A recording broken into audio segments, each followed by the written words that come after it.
और सीधी करके बैठी, नेत्र बंद कर, लंबा और गहरा सांस लेते हुए पावन गायत्री मंत्र का 4 पदों में उच्चारण करना।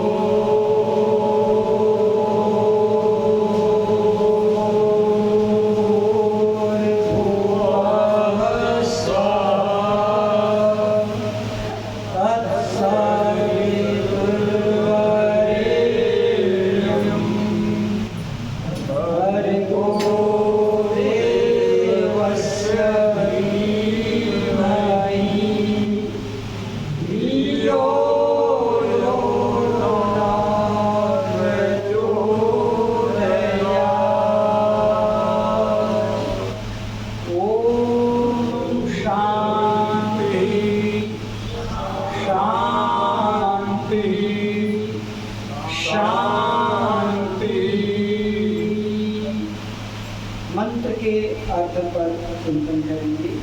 ओम सर्वरक्षक परमात्मा भूः प्राणों का भी प्राण वह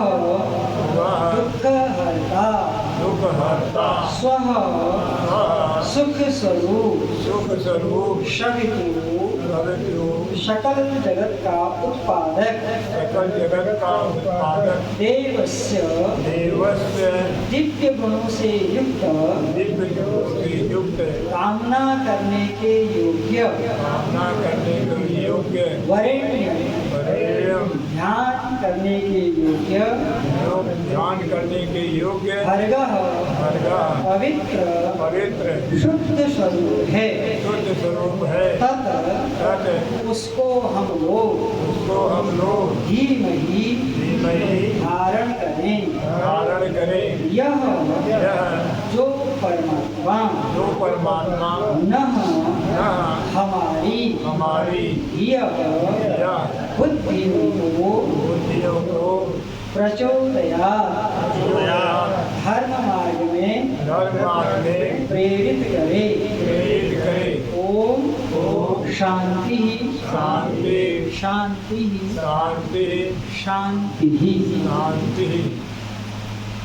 तो गायत्री मंत्र में ईश्वर से मांगा। शास्त्र कहते हैं अगर कुछ मांगना है तो ईश्वर से ही मांगो। क्यों? क्योंकि ईश्वर जब देता है तो बिना स्वार्थ के। कैसे देता है? बिना स्वार्थ। संसार में अगर मनुष्य किसी को कुछ देता है तो अपेक्षा कि हमने आपको ये दिया था, बदले में आपने क्या दिया, ऐसी अपेक्षा, स्वार्थ।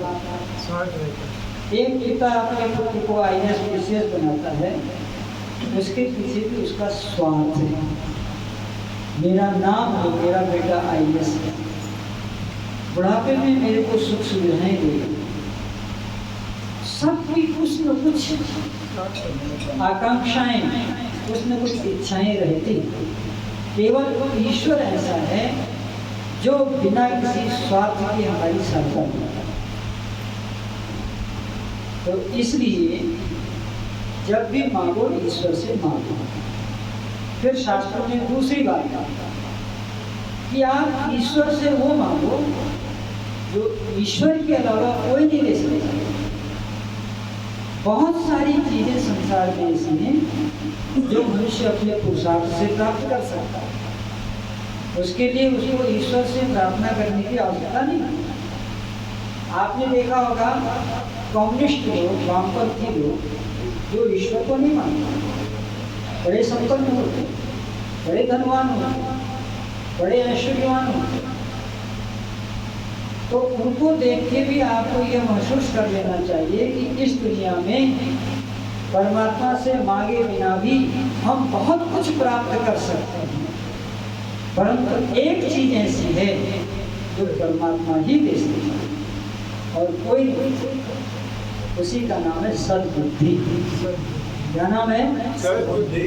तो इस गायत्री मंत्र में परमात्मा से क्या मांगा? सद्बुद्धि मांगा। अगर लोग सद्बुद्धि न मांग के कुछ और मांग रहे हैं तो उनको उस मंत्र का सही अर्थ मालूम नहीं। अब स्वतंत्रता है, कोई कुछ भी मांग ले, लेकिन मंत्र में जो कहा गया है वो सद्बुद्धि की प्रार्थना है कि हे परमात्मा हमारी बुद्धियों को ठीक कर। जिस दिन संसार के सभी मनुष्यों की बुद्धि शुद्ध हो जाएगी उसी दिन संसार स्वर्ग हो जाएगा। आज संसार में दुखी होने का एक ही कारण है, मुंडे मुंडे बदे गए। जितने मस्तिष्क हैं उतने विचार हैं, लेकिन वेद ज्ञान ऐसा है सबको एक जगह लेकर के खड़ा कर देता है सब।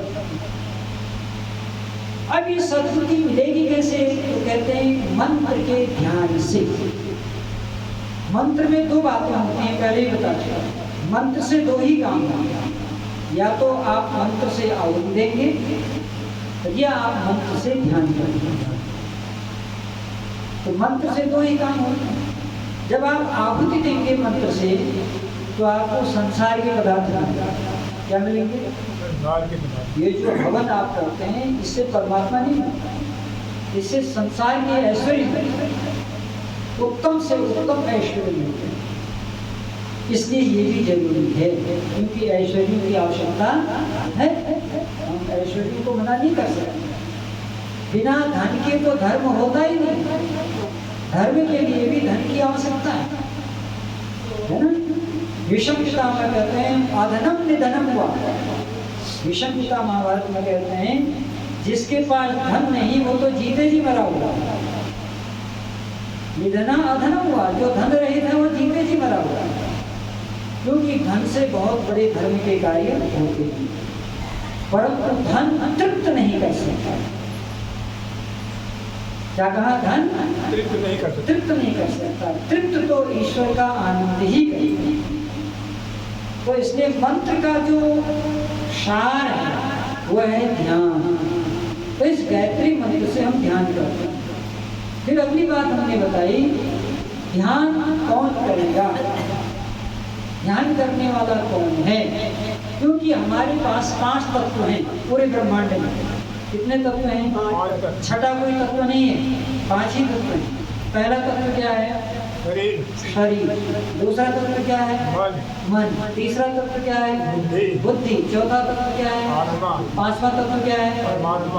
छठा कोई तत्व नहीं। पूरे ब्रह्मांड में 6 ही चीज है, 7वां कोई है ही नहीं। तो इसमें से हर तत्व के लिए अलग अलग काम है। शरीर की आवश्यकता है श्रम, कर्म करना। जो व्यक्ति कर्म करेगा वो कभी बीमार नहीं होगा।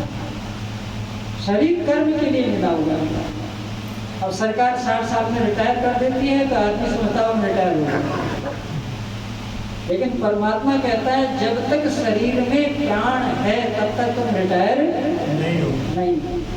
जीवन के अंतिम क्षण तक कर्म करना। हाँ, पहले तुम कर्म अपने लिए करते थे, अब तुम समाज के लिए करते। अब आत्मा की उन्नति के लिए करो। 60 वर्ष तक जितना भी कर्म किया शरीर की उन्नति के लिए, मकान शरीर के लिए, पत्नी शरीर के लिए, पुत्र शरीर के लिए, गाड़ी शरीर के लिए, प्रॉपर्टी शरीर के लिए, इनका आत्मा से कोई संबंध नहीं। ये सब शरीर के लिए। तो 60 वर्ष तक तुमने शरीर के लिए इकट्ठा किया। अब जो आत्मा तुम्हारी भूखी प्यासी तड़पी है, अब कुछ समय उसके लिए लगाओ।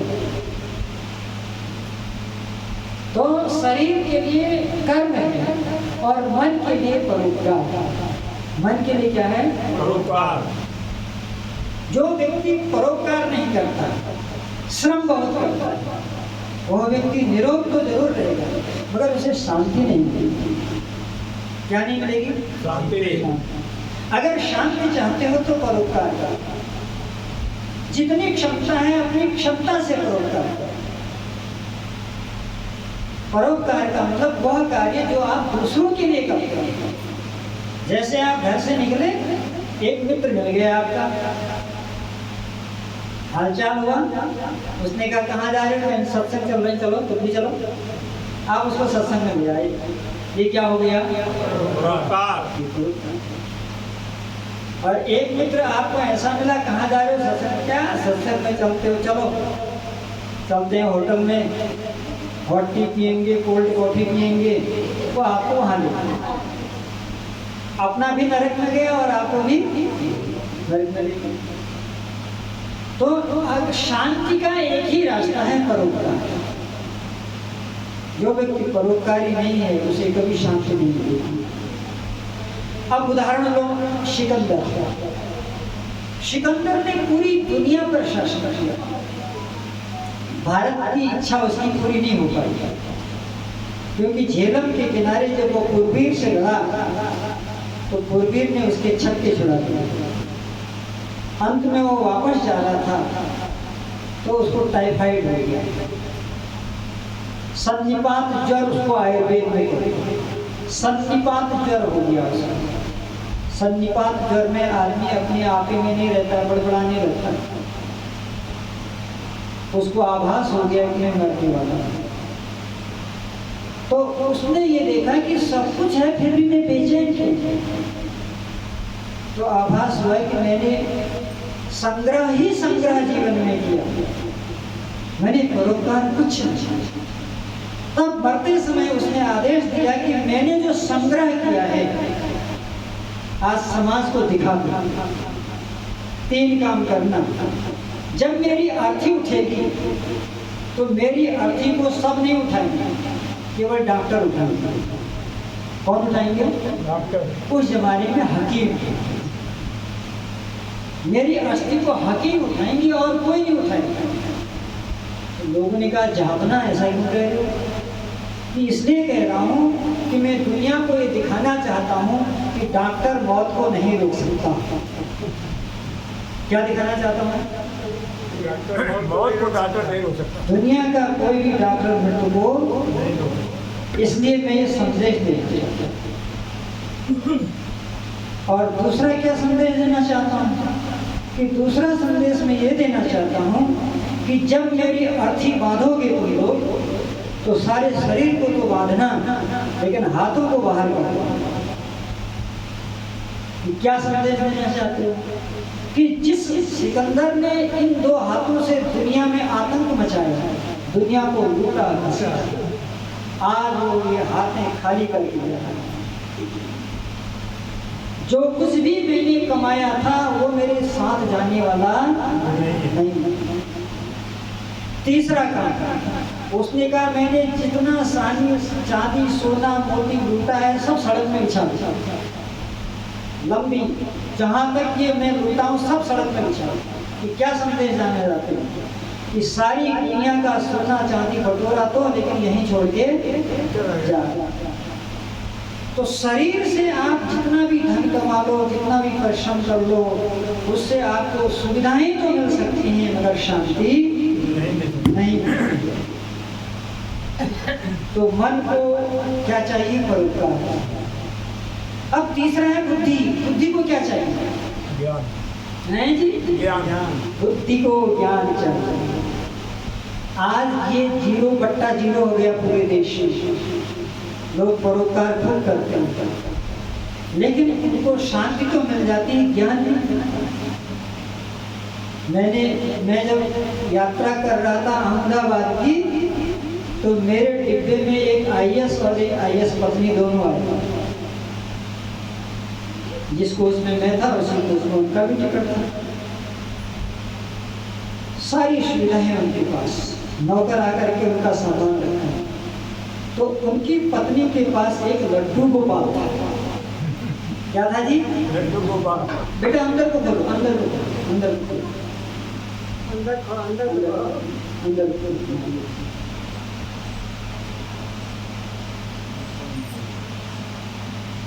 तो उसने एक IAS व्यक्ति 24-25 साल में बनता है और कितने ग्रंथों का वो अध्ययन करता है, कितनी पुस्तकों को वो चाट रहा है, दुनिया की सारी नॉलेज उसके पास होती है, लेकिन ईश्वर के मामले में वो 0/0। लड्डू गोपाल नहीं। उसका शारीरिक विकास था, परोपकार भी करता था, लेकिन बुद्धि से इतना बदल था कि लड्डू गोपाल को लेके चल रहा था। जंतु गोपाल। ऐसा लोग क्यों करते हैं? बुद्धि के अभाव में। किसके अभाव में? बुद्धि के अभाव में। अगर उसको ये पता लग जाए कि परमात्मा चेतन है तो कभी भी जड़ में उसकी तलाश नहीं करेगा। मैं कल भी कह रहा था, आज फिर बता रहा हूं, हर कंकर में शंकर है। क्या कहा मैंने? हर कंकड़ में शंकर। लेकिन उस कंकर के अंदर वो नहीं है जो शंकर को देखना चाहता है। शंकर को कौन देखेगा? आत्मा। कौन देखेगा? आत्मा देखेगा। तो आत्मा कहाँ है? बोलो, आत्मा कहाँ है? हमारे हृदय में। और जहाँ आत्मा है वही परमात्मा भी है। शंकर में, पत्थर में केवल परमात्मा है, और यहाँ परमात्मा और आत्मा ये बुद्धि का काम है। ये जिसके पास बुद्धि होगी वही समझ पाएगा। दुनिया में जितनी भी मूर्तियां हैं सब में परमात्मा है, लेकिन उसमें आत्मा नहीं है। और परमात्मा वहां मिलेगा जहां आत्मा भी होगी और परमात्मा भी होगी। अब बताओ, दुनिया में वो कौन सी ऐसी जगह है जहां आत्मा भी है और परमात्मा भी है? वो कौन सी जगह है? हृदय। शरीर के हृदय में दोनों रहते हैं। मैं और मेरे मित्र दोनों एक ही बस्ती में रहते हैं। किस्मत का करिश्मा देखो, मिलने को तरसते। मैं यानी आत्मा, मित्र यानी परमात्मा, दोनों एक ही बस्ती में रहते हैं। बस्ती क्या है? शरीर। मगर किस्मत का करिश्मा देखो, मिलने को क्यों तरसते हैं? अगर आपने गणित पढ़ा है तो समझ में आएगा। थोड़ी भी गणित पढ़ी है, 100 तक की गिनती तो सबने पढ़ी है ना। अगर 100 तक की गिनती पढ़ी है तो समझ में आ जाएगा। गणित में 2 अंक होते हैं। एक होता है 36, 3 और 6, 36। और एक होता है 63, 6 और 3। ठीक है? दोनों में अक्षर एक ही है, बस थोड़ा उल्टा पुल्टा है, अलग अलग होती है। एक है, एक उसी और ले आओ, उस दिन की आगे। अब ध्यान से सुनो, बहुत गूढ़ बात बता रहा हूँ, बहुत गूढ़ बात। गणित में 2 अंक हैं। एक अंक है 33 और दूसरा अंक है 36। अब मुझे आप ये बताओ, थोड़ा सा दिमाग लगाना। बुद्धि का बहुत कठिन सवाल नहीं है, लेकिन थोड़ा सा उलझा सा है। सवाल बहुत सरल है, थोड़ा सा उलझा है। मैं आपसे ये पूछना चाहता हूँ कि 33 और 36, 33 और 63 में अंतर क्या? 36 और 63 में अंतर क्या? 36 और 63 में अंतर।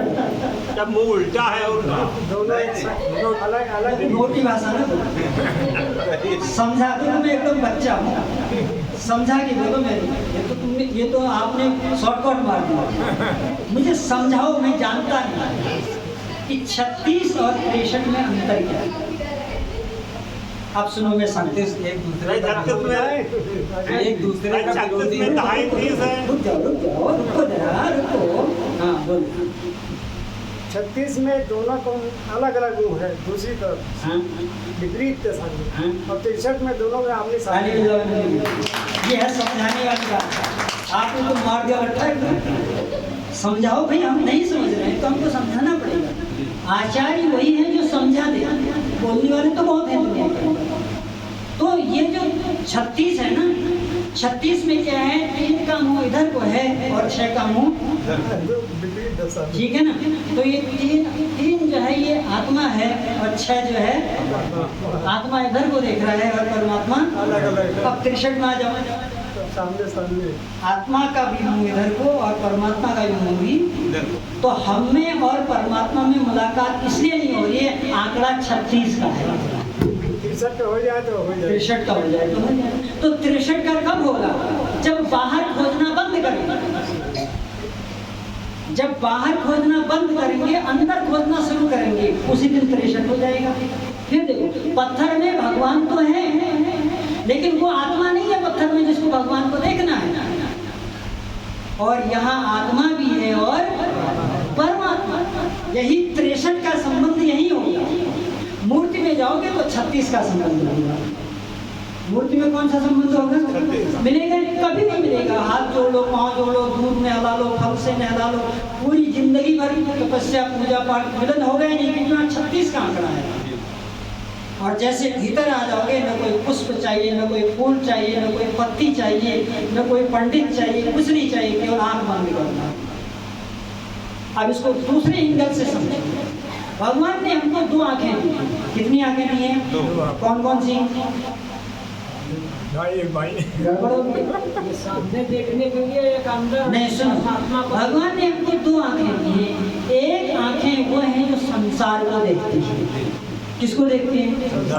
ये आंखें किसको देखती हैं? संसार। लेकिन एक आंख वो है जिससे परमात्मा देखा जाता है, उसे कहते हैं ज्ञान की आंखें। कौन सी आंखें? ज्ञान की आंखें। ज्ञान की आंखें हमेशा भीतर दिखती हैं। जब आप ज्ञान की आंखें देखेंगे तो बाहर की आंखें बंद हो जाएंगी। क्या कहा मैंने?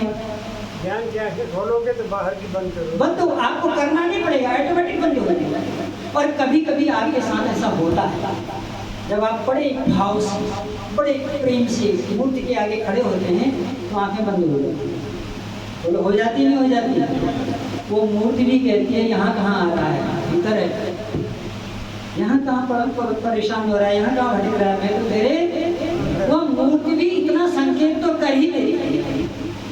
और एक जगह तो मूर्ति ने कमाल कर दिया। व्यक्ति गया अयोध्या में राम जी के आगे, हाथ जोड़ के खड़ा हुआ, आंखें बंद हो गई। तो मूर्ति ने कहा, महाशय जब तुमको आंखें बंद ही करनी थी तो 12 बंदी में ही कर लेते। अयोध्या में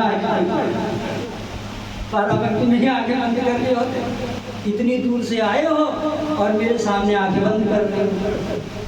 अंदर से आवाज आ कहाँ बड़ी बड़ी, मैं भीतर ही। और ईश्वर से बात भी होती है, ईश्वर से बात भी होती है, लेकिन बात करने का तरीका, ठीक है नहीं? देखो ये मोबाइल है ना, दुनिया से बात करने के लिए मोबाइल को रिचार्ज करना पड़ता है। दुनिया से बात करने के लिए बिल देना पड़ता है। आप इससे अमेरिका बात करो, कनाडा बात करो, ऑस्ट्रेलिया बात करो, हो जाएगा। लेकिन क्या देना पड़ेगा? बिल देना। और भगवान से बात करने के लिए दिल देना पड़ता है। क्या देना पड़ता है? दिल। और जो संसार से बात करता है वो बिखर जाता है। जो संसार से बात करता है बिखरता है, नहीं करता है। 70 साल के बाद आदमी कहता है न बहू अच्छी है, न पत्नी अच्छी है, न बेटा अच्छा है, न पोता अच्छा है, कुछ अच्छा। अब तो मन कर रहा है हरिद्वार चले जाए, वृंदावन चले जाए। अरे जिनके साथ सारा जीवन बिताया था, फिर अचानक क्या होगा? लेकिन याद रखिएगा, जो संसार से बात करता है वो बिखर जाता है, और जो भगवान से बात करता है वो निखर जाता है।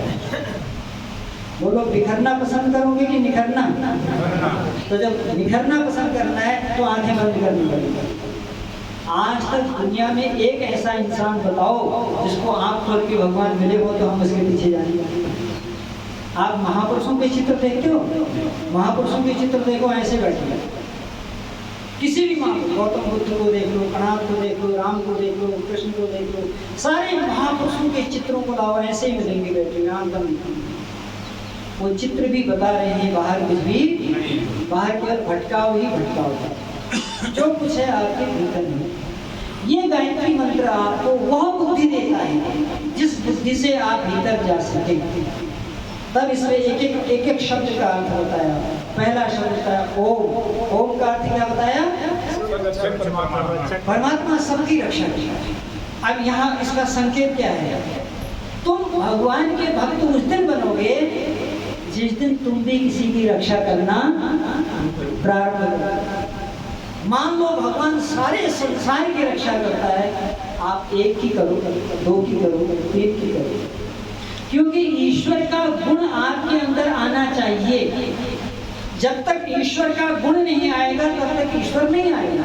तो ईश्वर का गुण क्या है? सबकी रक्षा करता है।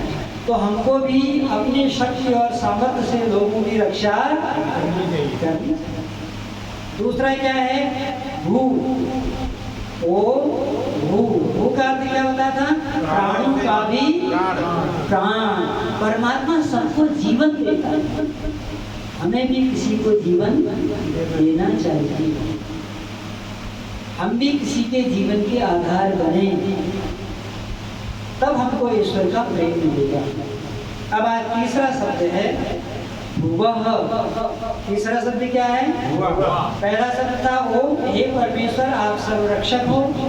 दूसरा शब्द था भू, हे परमेश्वर आप प्राणों के भी। अब तीसरा शब्द है भुवः। भुवः का अर्थ होता है दुख हरता। भगवान अपने भक्तों के दुखों को हर लेता है।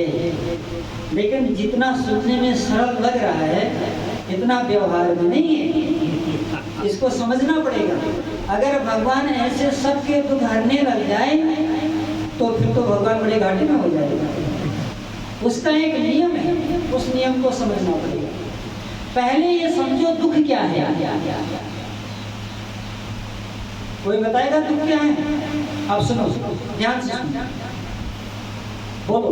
शरीर, मन, वाणी से मनुष्य जो पाप करता है उसका फल दुख है।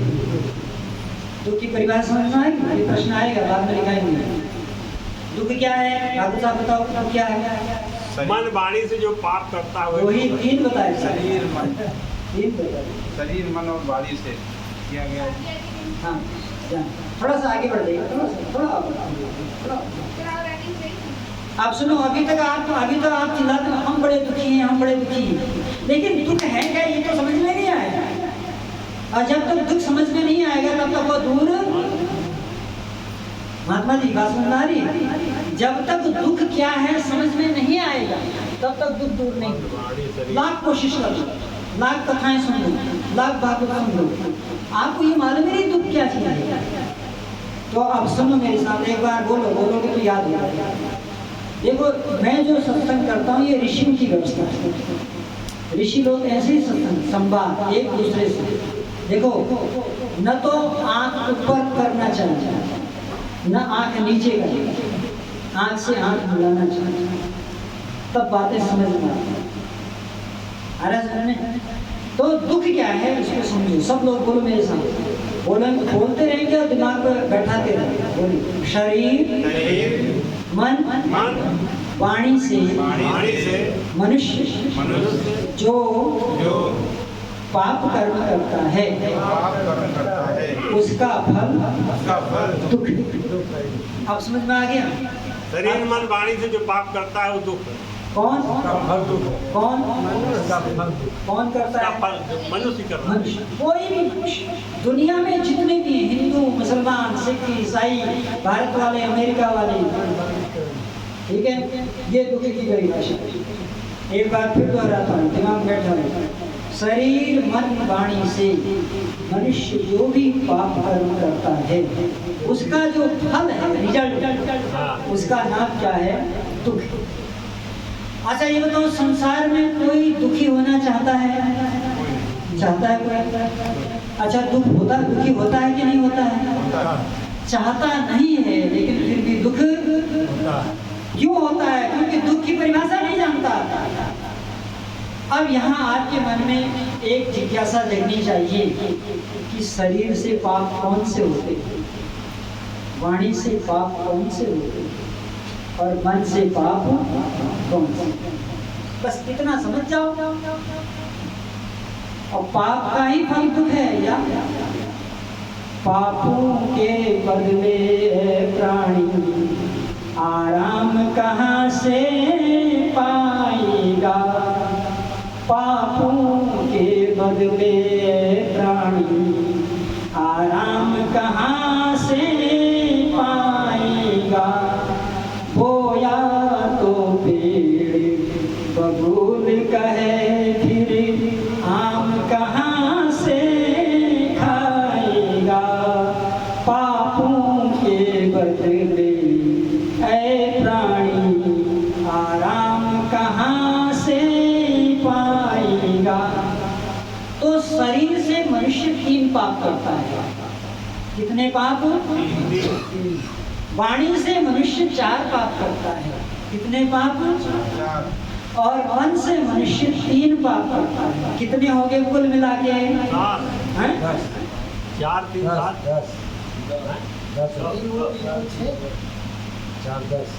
ठाकुर साहब आज कहाँ ध्यान है?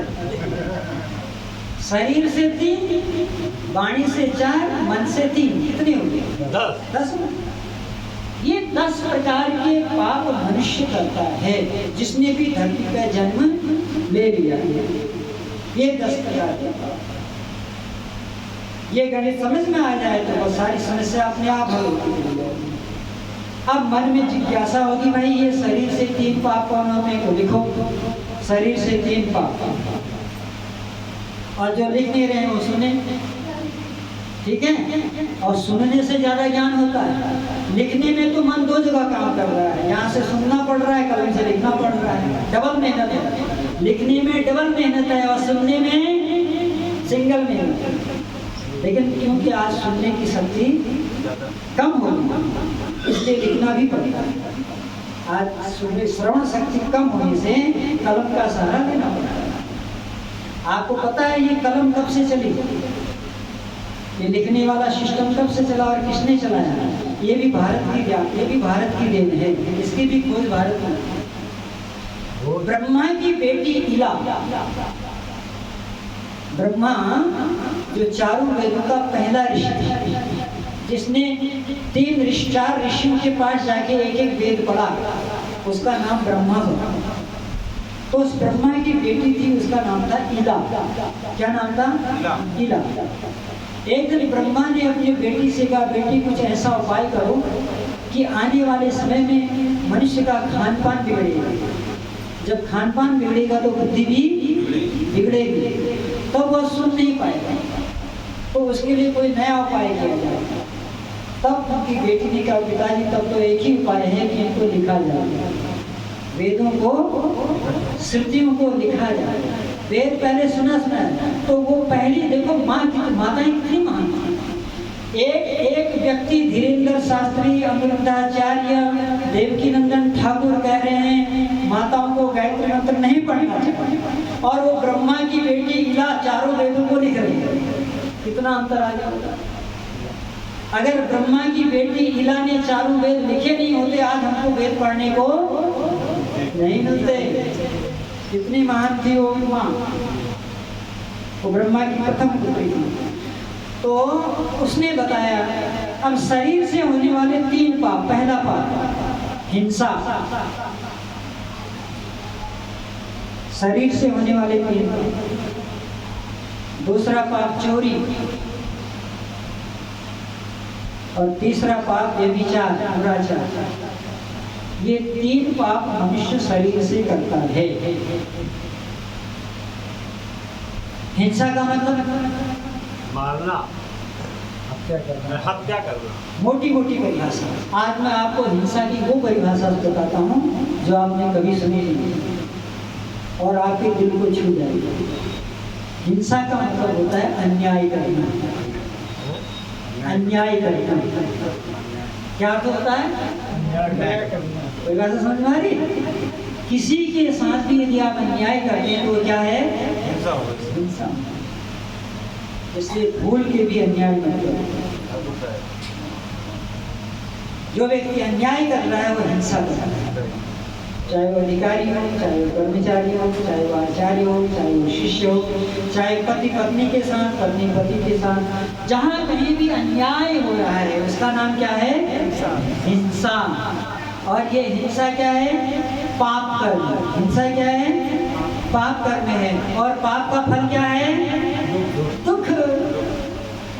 पाप का फल क्या है? दुख। ये जितने मुर्गी खाने वाले हैं, मछली खाने वाले हैं, ध्यान से सुन लो, अगले जन्म में मुर्गी मछली बनने के लिए तैयार हो जाएगा।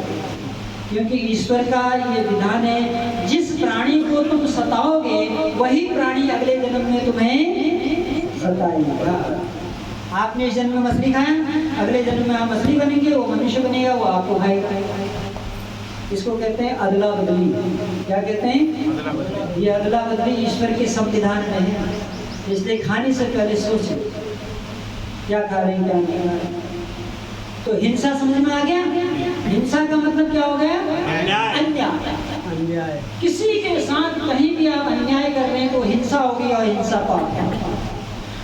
पाप क्या है? चोरी। चोरी तो समझ ही रहे होंगे आप। नहीं, चोरी करना होगा। चोरी करना कैसे? जैसे चोरी आपको हम बताएं, राजीव पेन देना, देखो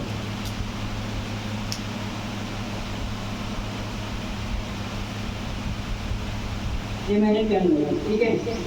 अब मैं गया बैंक में। कहाँ गया? बैंक में गया। राजीव भी आया, इसका पेन लिया, क्या सर एक्शन सर लेके अपना दस्तखत करना शुरू कर, इसे चोरी कर। इतनी बारीक होती है। किसी की वस्तु को बिना उसकी इजाजत के लेना क्या है? चोरी। भले ही आप उसको लौटा दो बार, लेकिन उससे पहले परमिशन लो। और देख लो, आपके घर में झाड़ू नहीं है, पड़ोसी के घर से झाड़ू ले आए और 4 दिन बाद लौटाया, क्या कहेंगे कि अगले बार जब झाड़ू मांगने आएगा कह देना झाड़ू। बोलो होता है कि नहीं होता है ऐसा? कह देना झाड़ू नहीं है। बिना किसी की आज्ञा के उसकी वस्तु को उठा लेना चोरी है। भले आप मजाक करो, लेकिन वो चोरी में आएगा और वो लिखा जाएगा। सुनो, प्रभु के पास न कलम न किताब है, प्रभु के पास न कलम न किताब है, फिर भी वो रखता सबके कर्मों का हिसाब। कलम भी नहीं, किताब भी नहीं, फिर भी हिसाब रखता। छुप नहीं सकते पाप तुम्हारे ओ मूर्ख नादान, सब कुछ देख रहा भगवान। हिंसा, चोरी आ गया। तीसरे नंबर क्या है? व्यभिचार, करप्शन, भ्रष्टाचार। ये शरीर से होने वाले 3 पाप। अब वाणी से होने वाले 4 पाप। शरीर से तो हम 3 पाप करते हैं और वाणी से कितने पाप करते हैं? 4 पाप। पहला पाप झूठ बोलना। क्या बोलना? झूठ। पाप। और पाप का फल क्या है? दुख। पाप का फल क्या है? दुख। अच्छा, ये दुख भगवान ने दिया कि हमने खुद पैदा किया? मैंने पैदा किया। मैंने कल भी कहा था, परमात्मा ने सुख देता है ना, और एक आज नई बात बता देता, ध्यान से सुनना, शंका होगी तो पूछना। परमात्मा ने खुश होता है ना नाराज होता है? लो नई बात, क्या कहा? खुश होता है नाराज। परमात्मा ने खुश होता है ना नाराज होता है? खुश और नाराज मनुष्य। एक मनुष्य उसके मन की कर दो खुश हो जाएगा, उसकी मन की न करो तो नाराज हो जाएगा। परमात्मा ना आपसे खुश है ना आपसे नाराज है। क्यों? उसके पास कोई कमी है ही नहीं, वो पूर्ण है, उसकी कोई आवश्यकता ही नहीं है। मनुष्य सुख तब होता है जब उसको किसी की आवश्यकता पड़ती है। परमात्मा ज्ञानवान है, बलवान है, धनवान है, ऐश्वर्यवान है, किसी प्रकार की कोई कमी नहीं है उसमें। इसलिए परमात्मा किसी से कितनी पूजा कर लो, परमात्मा खुश हो जाए, ये आपका भ्रम है। क्योंकि जो खुश होता है वो एक दिन नाराज जरूर। परिवार में देख लेना, किसी को रात में एक बहू कहती मैं अपनी सास को बहुत प्रयास करता हूँ कि वो मस्त रहे, लेकिन वो फिर भी पस्त हो जाती है, वो फिर भी कहीं ना कहीं हमको गड़बड़ कर देती है। तो जहाँ हमारे अनुकूल नहीं होता है वहीं हम नाराज हैं, और जहाँ हमारे अनुकूल हो जाता है खुश हो जाते हैं। तो इसलिए परमात्मा न किसी से खुश होता है और न किसी से नाराज। भक्त से खुश नहीं होता, चोर से नाराज नहीं होता। फिर करता क्या है? कर्मों का फल देता है। तो वाणी से होने वाले 4 पाप। पहला पाप क्या बताया? झूठ बोलना। दूसरा पाप कठोर। अंधे का बेटा अंधा होता। किसने बोला था? कठोर। मत बोलो वचन कठोर, मत बोलो वचन कठोर, कटु वचनों से कहीं टूट ना जाए प्रेम की डोर। मत बोलो वचन कठोर, मत बोलो वचन कठोर। बोलो मेरे साथ, बोल सको तो मीठा बोलो, बोल सको तो मीठा बोलो, कटु बोलना ठीक नहीं, कटु बोलना ठीक नहीं। दिखा सको तो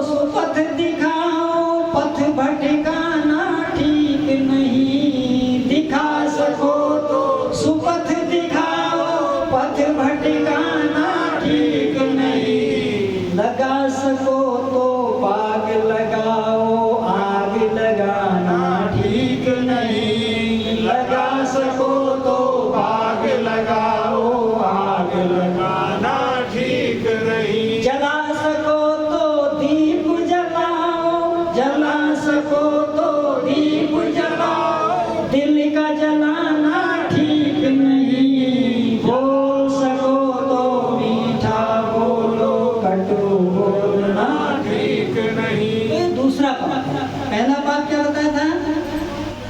वाणी का पहला पाप झूठ बोलना, दूसरा पाप कठोर बोलना, तीसरा पाप निंदा चुगली करना। ये पाप में आता है।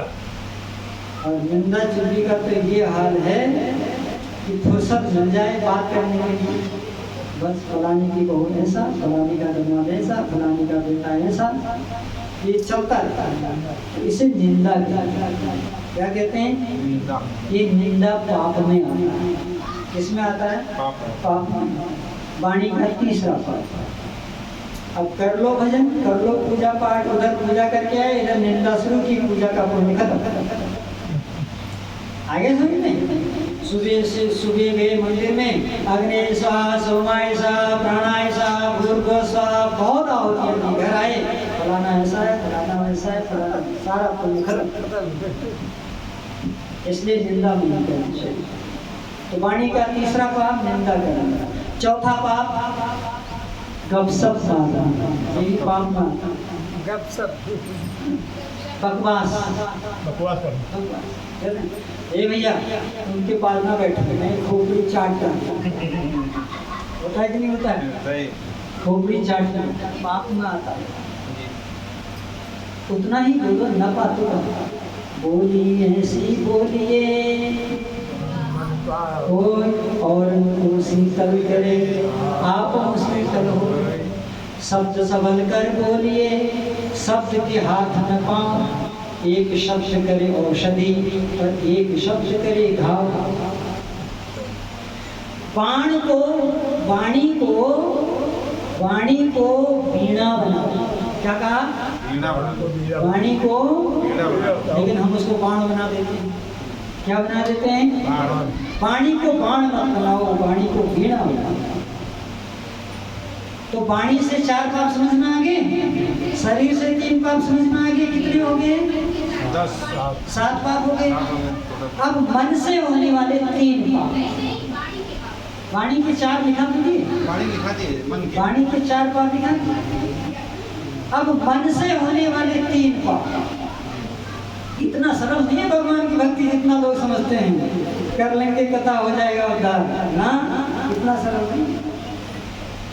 एक व्यक्ति बोला, उल्टा नाम जपत जग जाना, वाल्मीकि भय ब्रह्म समाना। लोग कहते ना जपन। वाल्मीकि संस्कृत के अद्वितीय पंडित थे, तो वो उल्टा बोल ही नहीं सकते, तो हमेशा उल्टा बोला।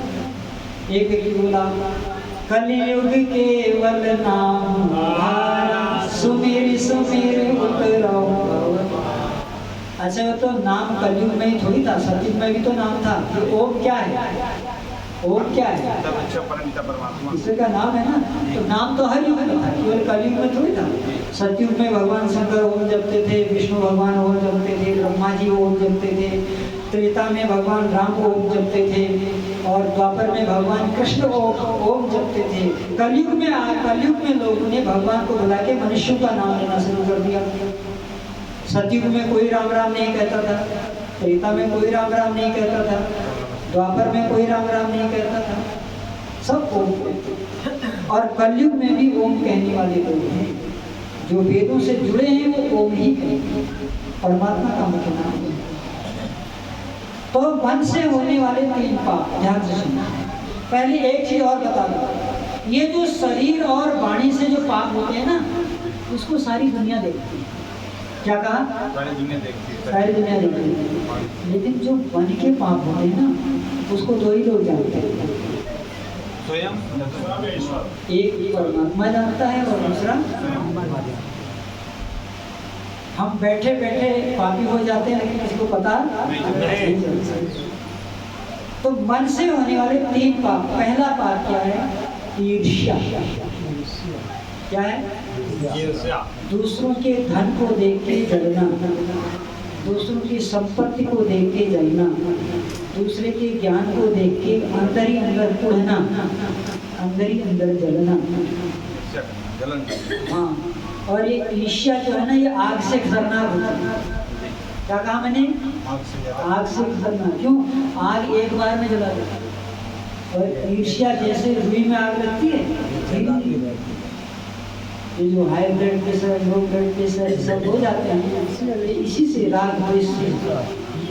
इसलिए राग द्वेष मत किया करो, किसी से राग नहीं करो। मस्त रहो, मस्ती में आग लगे, वो जिला बस्ती में नहीं। साधु गांठ न बांधता उधर समाता ले, आगे पीछे हरि खड़ा जब मांगे तब। इसलिए राग न द्वेष, क्योंकि तुम्हारा यहाँ कुछ है, जो कुछ है ईश्वर का है। तो ईश्वर की, ईश्वर देखो, एक माता जी जो है नौजवान थी, विधवा हो गई, रात दिन रोए, पड़ोसी समझाएं, सब लोग समझाएं, संसार नश्वर है, कौन आया है दुनिया में, सब लेकिन तो समझे। तो किसी ने कहा तुम चले जाओ बाबा के पास। तो उस समय एक बाबा थे जिनका नाम था कबीर। क्या नाम था? कबीर। कबीर के पास चले गई, कहा बेटी बैठो, क्या बात है, कोई कष्ट है? हाँ महाराज, क्या हुआ? क्या मेरा पति मुझको छोड़ के चला गया। तो कबीर ने कहा जिन जोड़ी दिन तोड़ी। क्या कहा कबीर ने? जिन जोड़ी दिन तोड़ी। क्या मतलब हुआ इसका? आपको जोड़ा था, उसने जोड़ दिया, जिसने मिलाया था उसी ने। तो मिलाने वाला भी वो है और छोड़ने वाला भी।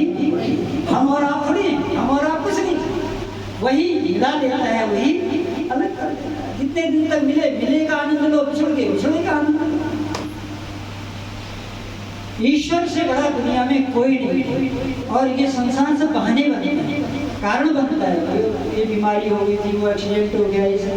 देखो विमान 271 लोग थे, 270 मरे, एक बचा। क्या कहा? जो कल विमान इंग्लैंड जा रहा था, 271 में से 270 मर गए, एक बचा। आपने कहा, अब सुनिए, ध्यान से सुनिए। जब वो एक बचा तो उस एक से मिलने के लिए मोदी जी गए आज के ऊपर। तो उसने कहा तुम कैसे ऐसे? वही तुम कैसे? तो उसने कहा मैं भी नहीं समझ पाया, मैं भी नहीं समझ पाया। विमान गिरा हॉस्टल के ऊपर, और जहाँ पर मैं था वहाँ पर विमान का दरवाजा टूटा। मैं उसी से निकल आया, मेरा हाथ तो जल गया, लेकिन मैं बच गया। तो क्या इनको परमात्मा ने मारा था? ना, ईश्वर ने नहीं मारा। ये संयोग होता है।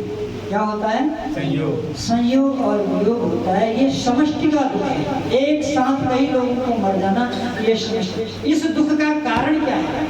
अब सुन लो, थोड़ा दिमाग लगाना, समझ में आ जाएगा। इस दुख का एक ही कारण है, जन्म लेना। क्या कारण है? ठाकुर साहब बोलो। जब लेना, जन्म लेना क्या कारण है? जन्म लेना। ना हम जन्म लेंगे ना हमको मरना पड़ेगा, छुट्टी से नहीं।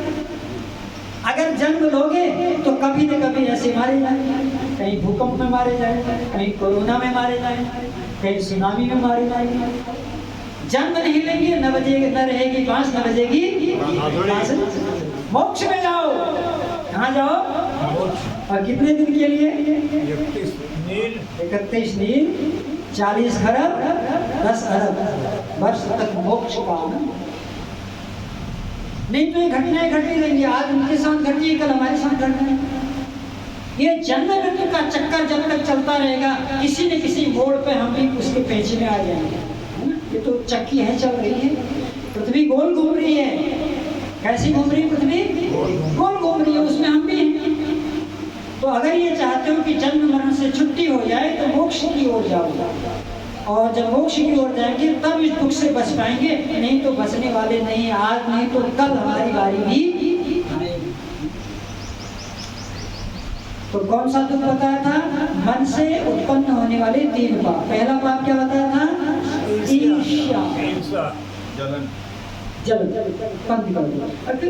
कैसे खत्म करेंगे अभी बताएंगे। अब दूसरा दोष क्या है? पहला दोष तो हो गया ईर्ष्या, किसी के साथ द्वेष करना, जलना, ठीक है। और दूसरा मन का पाप क्या है?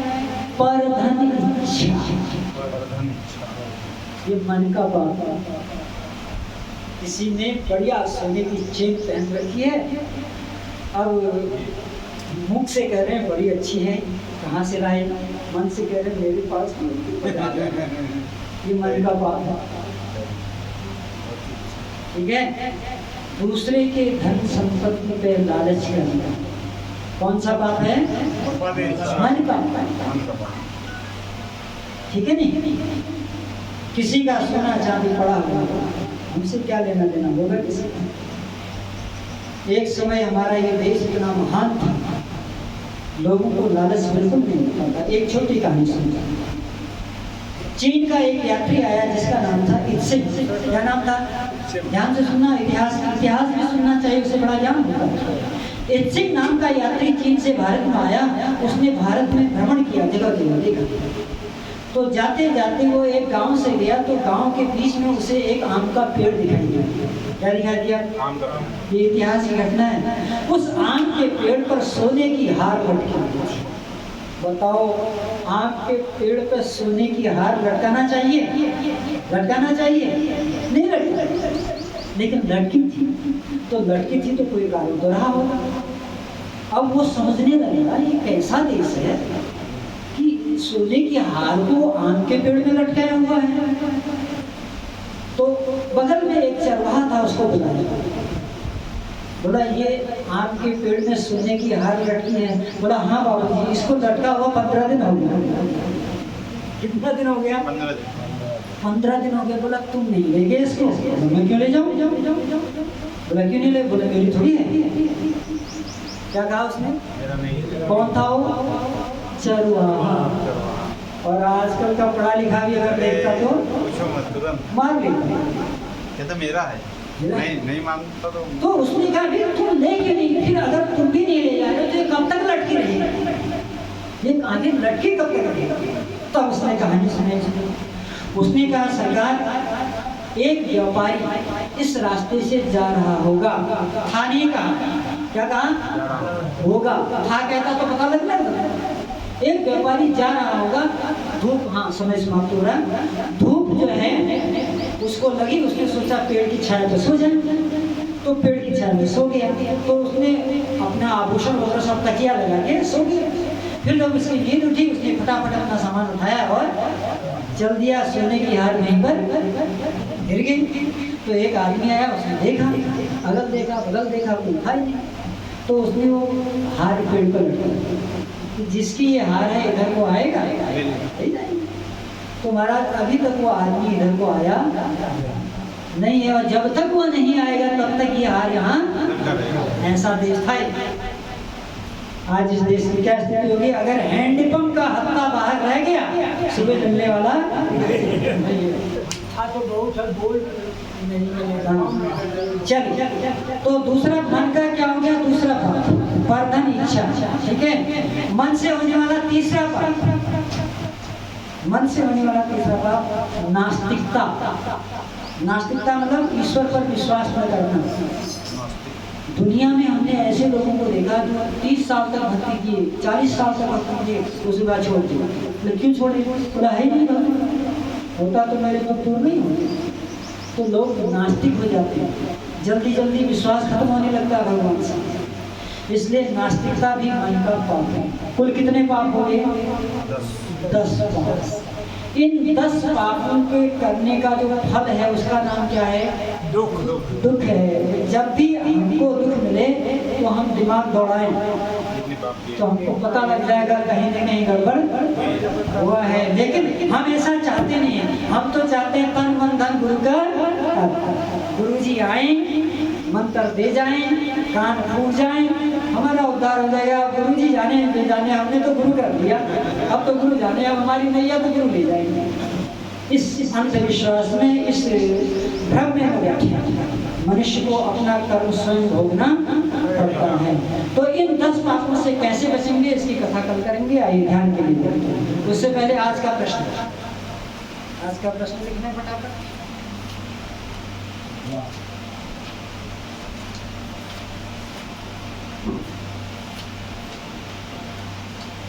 और देखो एक कमाल की बात आपको और बता दें, आज एक गांव से एक फोन आया था 3 लोगों का। कि गुरुजी हम भी परीक्षा दे सकते हैं। तो हमने कहा आप कैसे परीक्षा दोगे, आप तो यहाँ आते ही नहीं क्लास में। तो बोले हम लोग रात में गांव वाले इकट्ठा होकर आपका वीडियो यूट्यूब से निकाल के सुनते हैं और सारे प्रश्न डायरी में लिख देते हैं। तो हम लोग याद कर रहे हैं। तो आ जाना परीक्षा देने, 29 को परीक्षा होगी। तो बहुत लोग आ रहे हैं परीक्षा देने के लिए, इसकी तैयारी करिए जब। आइए 17वां प्रश्न है, दुख की परिभाषा क्या है तथा दुख कितने प्रकार के होते हैं। क्या आज का प्रश्न, दुख की परिभाषा क्या है और दुख कितने प्रकार के होते हैं। आइए ध्यान में बैठे, कमर सीधी कर लें। ये जो ध्यान है ना, ये 20 नंबर का प्रश्न है। जो इसको कर देगा उसको 20 में से 20 मिलेंगे, 1 नंबर भी काटा नहीं जाएगा। दुख की परिभाषा क्या है? दुख की परिभाषा क्या है तथा दुख कितने प्रकार के हैं। परिभाषा भी बता दी आपको, प्रकार भी बता दिए, 3 प्रकार के। संख्या को मिला के 10 हो जाएगी। नेत्र बंद कर लें। संकल्प, सब लोग मेरे साथ संकल्प करेंगे। बोलिए, हे ईश्वर, अब हम आपका ध्यान करने जा रहे हैं। हे प्रभु, हम अपने मन को अपने पास रखेंगे। गहरा अंधकार पैदा कीजिए, घोर अंधकार। न सूर्य की रोशनी, न चंद्रमा की, न बिजली की, न टॉर्च की, लैंप की। कल्पना करो आप ऐसी जगह बैठे हैं जहाँ केवल अंधेरा ही अंधेरा है और कुछ नहीं। अब उस अंधेरे में हमको ईश्वर की ज्योति जलानी है। तो 6 वाक्य बोलेंगे। पहला वाक्य, हे ईश्वर, आप एक हैं। दूसरा वाक्य, हे ईश्वर, आप सर्वव्यापक हैं। तीसरा, हे ईश्वर, आप चेतन हैं। चौथा, हे परमात्मा, आप निराकार हैं। छठा, हे जगदीश, आप न्यायकारी हैं। सातवां, हे ईश्वर, आप आनंद स्वरूप हैं। अब ध्यान के लिए तैयार हो जाएंगे। एक साथ बोलेंगे, लंबा गहरा सांस लेके।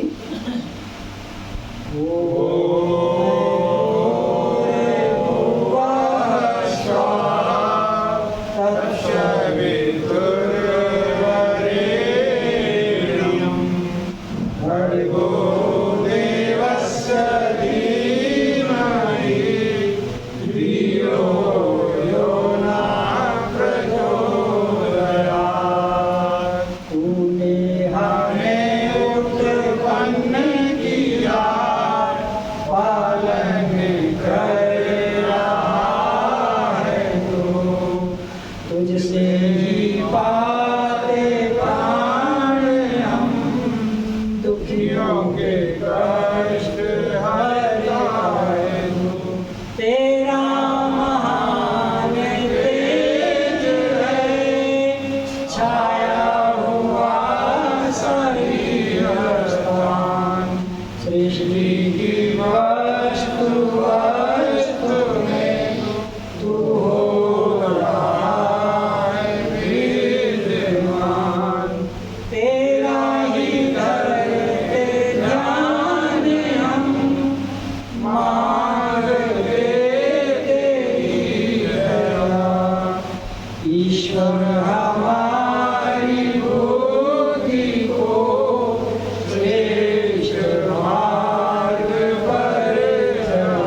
और धीरे से आंखों के पलकों के ऊपर हल्की सी मालिश करेंगे। जैसे आप खिड़की का पर्दा लगाते हैं बहुत हल्का। फिर दूसरी बार, और फिर हल्का सा आंखों के ऊपर पलकों को। फिर तीसरी बार रगड़ेंगे हाथों को, हथेलियों को, और हल्का सा मालिश करेंगे। और फिर आंखों को ढक लेंगे और अंगुलियों की थोड़ी सी दूरी बनाते हुए, स्पेस बनाते हुए धीरे धीरे आंखों को खोलेंगे। एकदम रोशनी में आंखों को नहीं लाएंगे, धीरे धीरे आंखों को खोलते हुए ओम शांति शांति।